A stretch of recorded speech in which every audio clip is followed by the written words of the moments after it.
What's going on, mother truckers? This is the Diamond Dynasty video I was talking about for like the past week, about how I picked up the 95 overall Ian Kinsler, the 89 overall Louis TIANT, and I also picked up the 96 overall Mark Teixeira, since they do have these new switch hitter missions and packs and stuff like that. I mean, I've been wanting to pick up this Mark Teixeira for a very long time, so yeah, this would be a good time to do so if you've been in the same boat as myself.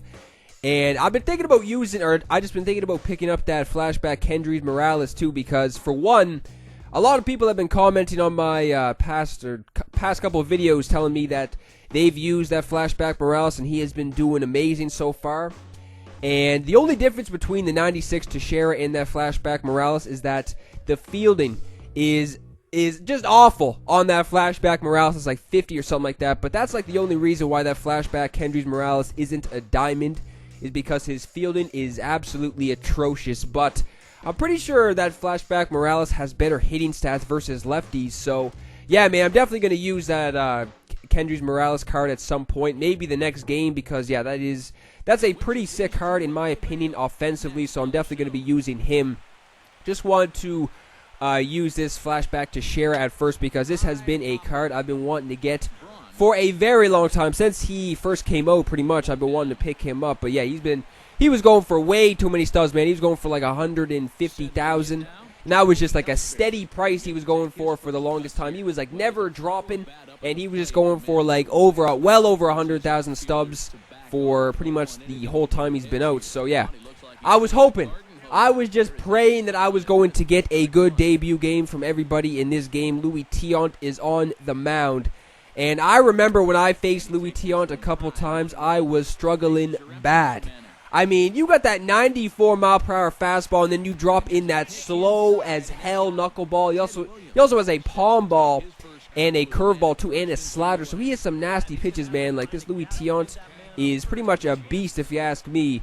So I was hoping to get off to a good start with him, but not so much in the first inning. I am plunking somebody, but this guy isn't advancing to second base. I think he was probably taken off for second base, but then he didn't get a good jump or something like that, so we sent him back to first base. But luckily he did that, so he wasn't threatening with somebody in scoring position or something, so I'm able to get out of the top of the first inning without any damage being done. So Ian Kinsler, in his first at-bat, I'm looking to send one to Triples Alley here in San Fran, but I'm just getting under that one too.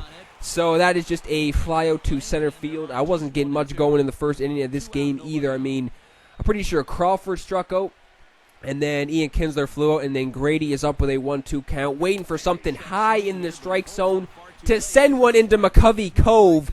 But I am swinging way too early on that. That is a very ugly swing, waiting for something high in the strike zone. But he tricked me with the off speed. And then TIANT again. Oh, well, that's my bad, man. That is my bad. I have been walking way too many people lately, dude. It has been ridiculous. I'm getting myself into these predicaments, and it has been costing me in some games. Not so much in Diamond Dynasty. Well, not so much lately in Diamond Dynasty, but in the past, I've been just shooting myself in the foot pretty much lately. Like I said in a couple of videos ago, I've been pulling a Plaxico burst and shooting myself in the leg by just walking all these guys and just hitting these guys and stuff like that. Man, I need to cut that shit out, because it has been costing me in some games in the past. So I was not getting off to a good start, but that's my bad. That's not Louis TIANT's fault. That is all me walking people and plunking people and shit. That is not even close to TIANT's fault. But I'm able to get out of the first 2 innings without this guy scoring a run, so I guess it did not come back and haunt us. Mark Teixeira in his first at-bat, man. You know I'm looking to send one into McCovey Cove as well. So I was definitely swinging for the fences with that 98 power, too, versus righties. 1,000,000% I was swinging for the fences, too. And I was barely on MLB this whole weekend. So that is my bad as well. I did not play a single game of MLB all weekend. I wasn't even at my place all weekend. So yeah, I was looking forward to get back on and just play some games. I mean, I was pretty much watching friggin' football all damn day yesterday too, since there was some crazy ass games on. Motherfuck those Cowboys, man. I'm telling you right now, they're starting to become one of my, or just the most hated team from myself in all sports, dude. Like, it was the Patriots And then it was, I don't know, man. Like, the Patriots were always my least favorite team ever. I'm sure a lot of people can guess as to why that is the case if you've been watching my videos for a pretty long time. But, yeah, man, I was just watching football pretty much all damn day yesterday, watching that Buccaneers and Cowboys game. And I was just, I was getting so damn pissed off, man. I'm not buying what Dak Prescott and Ezekiel Elliott are putting to the table so far, man. I think those motherfuckers are getting lucky, dude. I know Cowboys fans are going to be sitting there. The keyboard warriors are coming out right now. They're going to be slamming the keyboard. They're going to be just pounding, spitting all over their computer screen for me saying that. But wait, man, I'm telling you, next year I'm not seeing it. I'm not seeing these two guys come out next year and do the same thing they're doing right now. It also helps, too, that the fucking Cowboys have, like, the best O-line in the league, which, like, I know some people are talking about that, too, like, on TV and stuff, but still, they're not getting as much credit as they deserve, man. Like, why do you think DeMarco Murray had that amazing year in 2014? Because their O-line is amazing. So, you get rid of all those O-linemen on Dallas, Zeke Elliott isn't going to be getting fucking 5 yards a game. But, yeah, man, enough of that fucking rant. I'm just getting pissed off at the Cowboys, how they keep winning all these games. I'm just sick of seeing them on TV every single day, dude. Like, every single week they're on prime time. They're on, like, you know, game of the week and stuff like that. Like, what is this, man? Other people want to see different teams playing. It is just ridiculous, too. This damn team is just taking over TV pretty much. But wait till they make the playoffs. They're going to choke like they always do. Doesn't even matter if Romo's at the helm or not. They'll get brought down by somebody for sure. Wait till, if they have to play like New England or something like that in the Super Bowl, they're probably going to get their asses handed to them. I know New England doesn't have the best defense and stuff, and neither does Dallas. Even though Dallas's defense has been playing well, I mean, they're probably going to get their asses kicked if they play like New England or something like that in the Super Bowl. Even Oakland. I mean, Oakland doesn't have the best defense either, but still, the way Oakland has been playing, they've been putting up like 30 points a game like it's nothing. So, yeah, man, it's just going to be crazy when NFL playoffs roll around, which is only in a couple weeks. That's unbelievable to think about, dude, how that's starting in a couple weeks. But I am talking about all the wrong shit. I apologize. I'm not talking about MLB. I need to be talking about this damn game. Louis TIANT is getting a base hit. So that is how you start off this debut game, too. You get it done at the plate as well, and then Crawford is cashing him in. So that was a clutch base hit from TIANT to get on the board, and then getting cashed in from Crawford right there. So got off to a pretty decent start in this game. I got that 4-0 lead now in the top of the 5th inning. After that Pablo Sandoval 3-run shot in like the 2nd inning or something like that, it was looking good. Because when I've been taking the lead lately, I've been able to hold on to it, which has been the opposite from days past, man. Like, I was just out here, I was the king of blowing leads a couple months ago, man. Like, back in the summer, I was getting off to like 5-run leads, and I was letting these bastards back in every single game, man. Like, it would be like 5-0 going into the 9th inning or something like that. I would let everybody back in games, not intentionally, obviously, but still, everybody seemed to be coming back in games back a couple months ago. But I've been doing a better job pitching wise too. Like, I've just been doing a much better job pitching wise and stuff like that. Besides walking people and stuff, I mean, sometimes I'm just out here walking people left, right, and center, and then sometimes I'm able to get out of very tense situations. So, yeah, man, it's kind of been up in the air. It's been up and down lately, but still, there's those certain games I'm just able to get out of these tense situations and stuff, and then there's those games, too, when I'm just out here plunking everybody and walking every guy who comes to the plate. So, TEIXEIRA, he's getting a base hit in his debut game. I think Ian Kinsler got a triple, I think I said a triple earlier in this game, too. So, getting some good debut games so far from the bats with TEIXEIRA and Ian Kinsler. I think I mentioned, too, that I picked up Kris Bryant.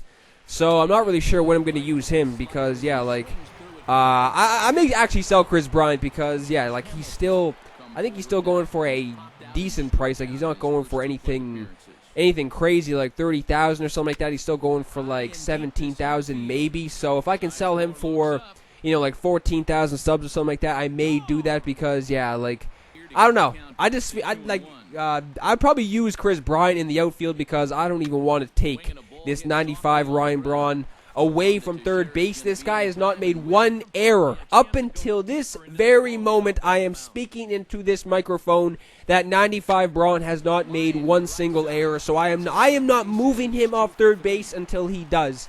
And the way he's been swinging the bat too, there's no chance of taking him out of the lineup for that reason too. He's batting like 360, I'm pretty sure, since he's made the debut. So yeah, man, I'm going to be leaving that 95 Braun at third base for a very long time. I was going to be playing Kris Bryant in the outfield, but I think his fielding is like 74 or something like that, so that is not much better than Ted Williams or anything. Plus, I would rather have a lefty bat in the lineup too. I mean, Kris Bryant has like 70-something contact. His power is pretty decent, like 91 versus righties and lefties. But his vision is like 45, so his contact is average at best. And then he has mediocre, very mediocre vision, so I don't know what's going to be done with Kris Bryant. I just have a feeling that I'm going to bring Kris Bryant to the plate, and I'm just going to be like striking out every single time with that Kris Bryant. So I have no idea. I'm probably just going to use Ted Williams and then, yeah, probably just sell Kris Bryant or something like that. Everybody's been seeing Kris Bryant since the start of this game. Since MLB came out, everybody's been using Kris Bryant pretty much. Anthony Rizzo and Kris Bryant are like a couple of the most used cards in this game besides Flashback Ichiro and Corey Seager. Although I have not seen Flashback Ichiro that much lately, which is nothing less than a gift from the heavens. God has answered my prayers. I have not seen Flashback Ichiro or Corey Seager in a very long time. Thank you, Jesus. It is just a miracle that has happened. But yeah, I still got a pretty sizable lead in this game still. What am I talking about? It's not sizable at all. It's 4-2. Nothing is sizable in this game. I'm always saying I got like sizable leads and stuff like that when I'm up by like 4 or 3 or whatever it is. Nothing is sizable in this game, especially a 2-run lead. This guy was able to get a home run with Josh Hamilton, and he cashed in another run. So let the comeback begin, possibly. I'm trying to get some more insurance on the board now in the bottom of the 7th inning. Pablo is back up, looking to get some more clutch hitting done. But I'm going down swinging at something in the dirt. And then, that is the final out of the bottom of the 7th. So not getting any runs right there, which was going to be costly, I figured. Andrew Miller is in the top of the 9th. If you wrote a book about how to not start off the 9th inning, that is it. Plunking the first guy. I am just, man, this actually was not a good game for me pitching wise. Like, I was walking a lot of people. I hit at least 2 people. And then, he is just coming up with some base hits late in this game. So now it is 4-3 after that run. This is going to get ugly. It is, I mean, this guy is just coming up with some clutch hits late in this game. But Altuve possibly saves the game right there, making a grab over there at short. Almost doubling off that runner at second base right there, but he still has the tying run on second base. I need to get the prime Jose Reyes out to finish this game off. So, I'm trying to get him to chase something, trying to get him to hit a little weak ground ball or something like that. Didn't really want to attack him high in the strike zone, but I figured I might do it once.